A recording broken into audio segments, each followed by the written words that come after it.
Hello students, आज हम पाठ नंबर 7 पढ़ने जा रहे हैं। पाठ का नाम है मानवीय पर्यावरण, जिसमें हम बस्तियां, परिवहन और संचार के बारे में पढ़ेंगे। और इससे पहले हमने जो पाठ पढ़ा था उसमें प्रारंभिक मानव के बारे में पढ़ा था कि वो कैसे अपना भोजन, वस्त्र और आवास के लिए प्रकृति पर निर्भर था। और बाद में धीरे धीरे धीरे उसने एक चीज़ सीखी, दूसरी चीज़ सीखी और वर्तमान में हम जो है आधुनिक हो चुके हैं। ठीक है ना। तो इस पाठ के अंदर हम पढ़ रहे हैं कि सबसे पहले हम बस्तियों के बारे में पढ़ रहे हैं। बस्तियां का मतलब है कि वह स्थान जहाँ लोग अपने लिए घर बनाते हैं, उस इलाके को हम बस्तियां बोलते हैं। मतलब बहुत सारे लोग हैं और उन्होंने अपने अपने घर बना रखे हैं और वो सारे रहते हैं, उनको बस्तियां बोलते हैं। शुरुआत में आपको पता है कि लोग कहाँ रहते थे। तो शुरुआत में ज़्यादातर वो वृक्षों पर रहते थे, गुफाओं में रहते थे। उनको ज़्यादा स्थायी मकान बनाने के बारे में आता नहीं था और वो बनाते नहीं थे। और बाद में धीरे धीरे उन्होंने फसलें वगैरह उगाना शुरू किया और फिर उन्होंने देखा कि फसलें वगैरह उगाई है तो स्थायी एक जगह चाहिए। तो फिर उन्होंने स्थायी अपना निवास बनाना या जगह बनाना, घर बनाना शुरू किया। और बाद में जब फसलें हैं, फसलों के लिए पानी चाहिए। इसके अलावा घरों के लिए, घरेलू उपयोग के लिए भी बहुत मात्रा में पानी चाहिए। तो उन्होंने कोशिश की कि ज़्यादातर अपने घर जो हैं नदियों के आसपास बनाए, या फिर जहाँ पर पानी है बहुत भारी मात्रा में वहाँ पर आसपास बनाया जाए। क्योंकि आपको पता है कि हर काम में, व्यापार हो, वाणिज्य हो, हर काम के अंदर पानी की आवश्यकता होती है। घरेलू काम, हर काम में पानी की आवश्यकता होती है। और आपने पढ़ा भी होगा कि जितनी भी वर्ल्ड में सभ्यताएं हुई, यानी कि लोग हुए, पुराने समय में रहने वाली बस्तियां वगैरह थी, तो वो सारी कहाँ थी? नदियों के किनारे थी। तो जैसे उदाहरण के लिए भारत की जो सभ्यता है, सिंधु नदी के किनारे पर तो इसको विकसित हुई। इसके अलावा मिस्र की जो सभ्यता है वो नील नदी के किनारे पर विकसित हुई। लंदन जो शहर वर्तमान में हम देखते हैं तो वो टेम्स नदी के किनारे पर बसा हुआ है। दिल्ली की बात करें तो वो यमुना नदी के किनारे पर बसा हुआ है। ऐसे ही कानपुर वगैरह जितने भी सिटीज़ हैं वगैरह, वो सारे पानी के आसपास ही विकसित हुए हैं। यानी कि बस्तियां सारी, सभ्यताएं जो है नदी के आसपास ही विकसित हुई, क्योंकि पानी का उपयोग जो है, घरेलू उपयोग, वाणिज्यिक उपयोग, हर काम में पानी का उपयोग बहुत ज़्यादा होता है। ठीक है ना। तो इसलिए ज़्यादातर जो है सभ्यताएं पानी के आसपास विकसित हुई। अब जो बस्तियां वो जो बरसाते थे, यानी कि अपने जो घर बनाते थे वो लोग जो रहने के लिए, तो वो दो तरह के होते थे। एक तो होते थे स्थायी और अस्थायी। स्थायी का मतलब है कि वहाँ परमानेंट रहने के लिए उन्होंने बनाया। लेकिन अस्थायी क्यों बनाते थे? तो अस्थायी इसलिए बनाते थे कि आपको पता है कि वो ज़्यादातर समय क्या करते थे, पुराने टाइम में क्या करते थे, जंगलों में रहते थे, इधर उधर से जाते थे और किसी एक जगह पर खेती वगैरह करते थे। घास वगैरह, झाड़ियाँ वगैरह हटा के खेती करते थे। फिर 1 साल 2 साल थोड़े टाइम के लिए वहाँ पर खेती करते थे। फिर क्या होता था कि वहाँ पर उस जगह की जो उर्वरा क्षमता है वो कम हो जाती थी। तो जब उर्वरा क्षमता कम हो जाती है तो फिर वो उस जगह को छोड़कर किसी दूसरी जगह पर चले जाते थे। दूसरी जगह पर भी फिर वापस वही करते थे कि उस जगह को साफ करते थे, खेती वगैरह करते थे और फिर तीसरी जगह चले जाते थे। तो इसलिए वो वहाँ पर अस्थायी मकान बनाते थे। क्यों? क्योंकि ताकि वो जो उर्वरा क्षमता है उसका उपयोग वो कर लेते थे और उसके बाद जब नई जगह पर जाते थे तो उनको भरपूर उर्वरक जो है ज़मीन मिलती थी। इसके अलावा वो शिकार पर जाते थे। इसके अलावा जैसे आजकल आप देखते हो कि भेड़ वगैरह लेकर उधर से आते हैं लोग, मारवाड़ की तरफ से, क्योंकि उस समय में उनके उधर घास वगैरह बिल्कुल कुछ भी नहीं होती है। तो अपने पशुओं को फिर भी पालना तो होता है ना, तो पशुओं को घास वगैरह कहाँ से देंगे? पानी की कमी है वहाँ। तो वो जिन इलाकों में चले जाते हैं जिन इलाकों में घास की भरपूर मात्रा होती है, पानी की भरपूर मात्रा होती है, तो ऐसे करते थे उस समय। इसलिए वो उस समय विशेष 2 महीने, 4 महीने, 6 महीने के लिए अस्थायी मकान अपने लिए बनाते थे। तो इसको ऋतु प्रवास बोलते हैं। ऋतु प्रवास का मतलब ऋतु के आधार पर अपनी जगह को छोड़ देना। जैसे उदाहरण के लिए जम्मू कश्मीर में बात करें तो गुज्जर बकरवाल वगैरह जो लोग होते हैं वो क्या करते हैं कि अपने पशुओं वगैरह को लेकर सर्दियों के जो दिन होते हैं उन दिनों में वो ऊपरी पहाड़ियों की एरिया से निचली पहाड़ियों की तरफ आ जाते हैं। क्यों? क्योंकि ऊपर की तरफ क्या होती है, बर्फ जम जाती है। बर्फ जम जाती है तो उनके पशुओं के लिए घास वगैरह नहीं होती है। तो यानी कि उस ऋतु में, उस भयंकर ठंड वाली ऋतु के अंदर वो दूसरी तरफ चले जाते हैं। यानी कि ऋतु के अनुसार प्रवास करना, ऋतु के अनुसार अपना जगह को चेंज कर लेना। ठीक है ना। आगे मेरी का जन्मदिन था, उसके बारे में बता रखा है कि मेरी के जन्मदिन के ऊपर वो सभी दोस्तों का वेट कर रही थी। तो गुरप्रीत आती है और हाँफते हुए आती है और जब उससे पूछते हैं कि क्या हुआ तो वो बताती है कि यातायात बहुत बहुत ज़्यादा ट्रैफिक जाम था। और बताया कि खांसी वगैरह इसलिए आ रही है मुझे क्योंकि बहुत ट्रैफिक जाम था, ऊपर से बहुत प्रदूषण था, गाड़ियों का धुआं वगैरह जो बहुत ज़्यादा है, उसकी वजह से मेरी तबीयत ख़राब होने जैसा लग रहा है। तो बाद में वो बात करते हैं कि हाँ धीरे धीरे ट्रैफिक जाम की समस्या बढ़ती जा रही है, यातायात के साधन बहुत बढ़ते जा रहे हैं, प्रदूषण उससे बहुत बढ़ता जा रहा है। तो क्यों हो रहा है ऐसा? तो इसलिए हो रहा है क्योंकि ज़्यादातर लोग पहले गाँव में रहते थे, अब धीरे धीरे क्या है कि शहरों की ओर आने लग गए हैं। शहरों की आने लग गए हैं तो यहाँ पर जनसंख्या ज़्यादा बढ़ने लग गई, ट्रैफिक जाम होने लग गया, बस्तियाँ बसने लग गई, लोग कच्ची बस्तियाँ मतलब जहाँ उनको जगह मिलती है अवैध रूप से अपना मकान वगैरह बना लेते हैं, तो उससे गंदगी वगैरह और ट्रैफिक की समस्या और इस तरह की समस्याएं उत्पन्न होने लग गई है। तो बात कर रहे थे कि क्यों आते हैं लोग शहरों में, क्यों गाँवों से? कि इसलिए आते हैं क्योंकि शिक्षा की दृष्टि से आते हैं, चिकित्सा के सुविधाएं अच्छी है, इसके अलावा रोज़गार की स्थिति शहरों में ठीक होती है इसलिए आते हैं। इसके अलावा वो सोचते हैं कि शहर में जाएंगे तो हमें ज़्यादा अच्छी महत्वपूर्ण अच्छी सुविधाएं उपलब्ध हो जाएगी, इसलिए आ जाते हैं। कई बार क्या होता है गांव के अंदर कोई आपदा आ जाती है, बाढ़ सूखा वगैरह इस तरह की आपदाओं की वजह से भी वो शहरों की तरफ आ जाते हैं। तो अलग अलग कारणों से गाँव से लोग शहरों की तरफ आ जाते हैं, और जब यहाँ आते हैं तो अस्त व्यस्त मतलब कहीं पे भी बस्ती वगैरह बसा लेते हैं, तो उससे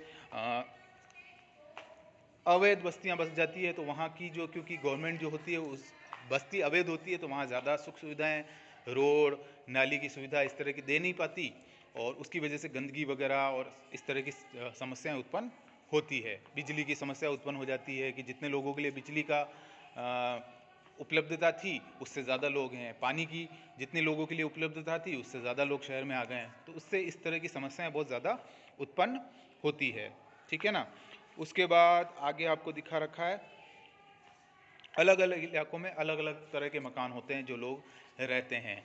कहीं पर बांस और उससे बने हुए मकान में रहते हैं, रेगिस्तान में अलग तरह के मकान होते हैं, ढालू जो उनकी छतें होती है ताकि रेत वगैरह ऊपर गिरती है तो वो वापस नीचे आ जाए। इसी तरह से बर्फ़ वाले जो इलाके होते हैं वहाँ पर अलग तरह के मकान होते हैं ताकि वो अंदर से गर्म रह सके।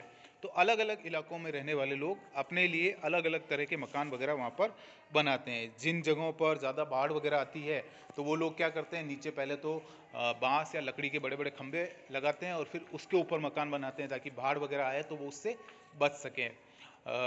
जापान की बात अगर करें तो जापान में ज़्यादातर, क्योंकि वहाँ पर भूकंपों का देश बोलते हैं उसको, तो भूकंप आते रहते हैं, तो वहाँ पर वो लकड़ी के मकान बनाते हैं ताकि ज़्यादा नुकसान, जान माल का ज़्यादा नुकसान ना हो। तो अलग अलग जगहों पर वहाँ पर जो मिलने वाली सामग्री कौन सी है, कच्ची सामग्री कौन सी मिलती है उसके आधार पर और वहाँ की पर्यावरण की विशेषता के आधार पर वहाँ पर अलग अलग तरह के मकान बनाए जाते हैं। अगला जो पॉइंट है हमारा है परिवहन। परिवहन का मतलब है सामान का या मनुष्य का एक जगह से दूसरी जगह पर जाना, और जिन साधनों के द्वारा वो जाता है उसे परिवहन के साधन बोलते हैं। पुराने टाइम में आपको पता है कि पुराने टाइम में तो लोग क्या करते थे कि पैदल जाते थे एक जगह से दूसरी जगह पे, तो टाइम भी बहुत ज़्यादा लगता था और मनुष्य को मेहनत बहुत ज़्यादा करनी पड़ती थी। धीरे धीरे धीरे धीरे पहियों का आविष्कार हुआ, पहिए का आविष्कार होने के बाद से धीरे धीरे क्या हो गया, सामान को ढोने के लिए और गाड़ियों का निर्माण हो गया, तो पशुओं का इस्तेमाल होने लग गया और उससे सामान पहुंचाने लगे। लेकिन फिर भी टाइम तो उससे भी बहुत ज़्यादा लगता है। लेकिन धीरे धीरे धीरे धीरे मनुष्य ने क्या है, तरक्की की, विज्ञान ने तरक्की की,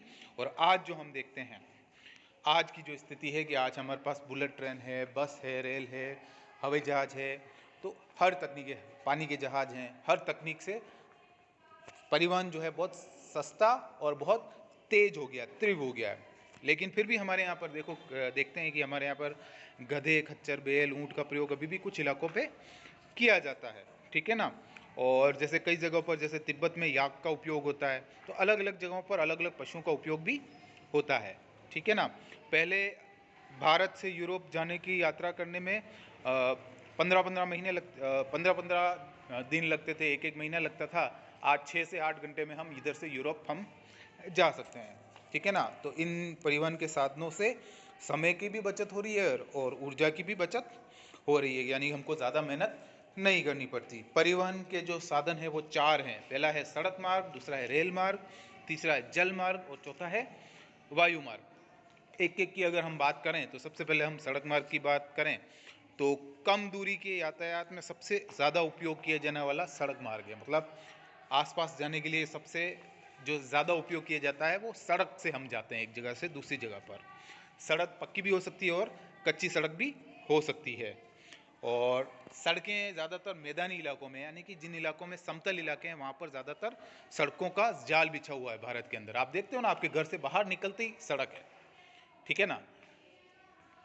पहाड़ी इलाकों में ऐसा संभव नहीं है। मैदानी इलाकों में हर जगह सड़कों का जाल बिछा होता है। और मरुस्थलों, वनों और ऊंचे पर्वत जैसे स्थानों पर भी सड़कें आजकल तो बड़ी संख्या में सरकार ने बनवा दी है। और हिमालय पर्वत पर मनाली लेह जो राजमार्ग है विश्व का सबसे ऊंचे सड़क मार्गों में से एक है। यानी कि हिमालय क्षेत्र जो है, पहाड़ी इलाका है, वहाँ पर मनाली और लेह वाला जो रोड है, राजमार्ग है, वो वर्ल्ड के सबसे ऊंचे जो सड़क मार्ग है उनमें से एक है। भूमिगत सड़कों को भूमिगत मार्ग सबवे कहते हैं। फ्लाईओवर उच्च संरचनाओं के ऊपर बनाए जाते हैं, मतलब फ्लाईओवर वगैरह भी इन इलाकों में बनाए जाते हैं। चित्र 7.6 में आप देखोगे पक्की सड़क का चित्र बता रखा है, 7.7 में कच्ची सड़क का आपको चित्र बता रखा है, ठीक है ना। उसके बाद है रेल मार्ग। रेल मार्ग जो है वो भी तेज और कम खर्च में लोगों को सुविधा देता है, आवागमन की भी देता है और अपने सामान को एक जगह से दूसरी जगह पर भेजने की भी सुविधा देता है। वाष्प के इंजन की खोज एवं औद्योगिक क्रांति ने रेल परिवहन को बहुत ज़्यादा बढ़ा दी। यानी कि पहले जो रेल इंजन चलते थे, आजकल तो बिजली से चलते हैं, डीजल वाले भी हैं, बिजली से भी चलने वाले हैं, लेकिन पुराने टाइम में जो रेल इंजन चलता था वो भाप की ऊर्जा से चलता था। और भाप की ऊर्जा से भाप की ताकत का जब पता पड़ा तो उसके बाद रेल में बहुत ज़्यादा उपयोग इसका किया जाने लग गया। और आजकल तो सुपरफास्ट ट्रेन, बुलेट ट्रेन की बात भी हो रही है। अहमदाबाद से जो है मुंबई तक बुलेट ट्रेन का निर्माण का काम भी चल रहा है, ठीक है ना। तो कहने का मतलब है ट्रेन का जो है वो सस्ता और तेज गति वाला साधन है, लेकिन इसकी एक कमी भी बोल सकते हैं कि जैसे सड़क तो हमारे घर तक हो सकती है, घर के बाहर तक हो सकती है, लेकिन रेल लाइन सीमित जगह पर ही हो सकती है। अब जैसे उदाहरण के लिए सिटी स्टेशन से हमको घर पे तो सड़क मार्ग से ही आना पड़ेगा, रेल हमारे घर तक या घर के बाहर तक रेल लाइन नहीं हो सकती। ये एक इसकी थोड़ी कमी है, ठीक है। उसके बाद हम बात करें जल मार्ग की, तो सबसे पहले जो वर्ल्ड में लोगों ने एक जगह से दूसरी जगह पर जाना शुरू किया था तो सबसे ज़्यादा जो है वो जल मार्ग का उपयोग करते थे वो। और दो तरह के जल मार्ग होते हैं। पहला होता है अंतर्देशीय, यानी कि देश के अंदर, और दूसरा होता है समुद्री मार्ग। देश के अंदर तो ज़्यादातर नदियों के माध्यम से एक जगह से दूसरी जगह पर जाते हैं। और समुद्री मार्ग कहने का मतलब वर्ल्ड में एक देश से दूसरे देश में समुद्र के माध्यम से परिवहन होता है, चाहे सामान का हो चाहे मनुष्य एक जगह से दूसरी जगह जाता हो, ठीक है ना। और ये जो है वो बहुत सस्ता साधन है, बहुत ही सस्ता साधन है। और पेट्रोल वगैरह जो हमारे वर्ल्ड दूसरे देशों से हम मंगाते हैं तो ज़्यादातर इसी मार्ग से, यानी कि जल मार्ग के द्वारा ही पेट्रोल वगैरह ज़्यादातर दूसरे देशों से हम आयात वगैरह करते हैं, ठीक है। भारत में अब मतलब इंटरनल नदियों के माध्यम से भी परिवहन होता है। तो कौन कौन सी नदियाँ, गंगा, यमुना, ब्रह्मपुत्र, इन नदियों में होता है। अफ्रीका में नील नदी, इस तरह से एक जगह से दूसरी जगह पे लोग जाते हैं। तो देखो अगले चित्र 7.8 में आप देखेंगे तो अंतर्देशीय जलमार्ग कैसे है उसका वो आपको फोटो बता रखा है, ठीक है। इसके अलावा और भी बहुत सारी बंदरगाह हैं। बंदरगाह मतलब जहाँ से पानी के जहाज एक जगह से दूसरी जगह जाते हैं, ठीक है। उनका स्टैंड कहने का मतलब जैसे बस का स्टैंड होता है उसी तरह से जहाँ से जहाज एक जगह से दूसरी जगह पर जाते हैं या जहाँ पर उसका परिवहन शुरू किया जाता है उसे बंदरगाह बोलते हैं। इसके बाद है वायु मार्ग। तो वायु मार्ग के बारे में आपको पता ही है कि सबसे फास्ट है ये, और सबसे फास्ट तो ही है लेकिन खर्चीला भी बहुत ज़्यादा है, ठीक है ना। बहुत ज़्यादा लागत आती है इसकी। लागत का मतलब इसको खर्चा बहुत ज़्यादा होता है, इसलिए इसको सबसे महंगा साधन बोलते हैं, लेकिन फास्ट है, ये बात सबसे अच्छी है इसकी। वायु यातायात खराब मौसम, कोहरे, तूफान में कभी कभी रुक जाता है। मतलब कभी कभी मौसम ठीक नहीं है, कोहरा है या तूफान है, तो उस समय वायु मार्ग से जाना संभव नहीं होता है।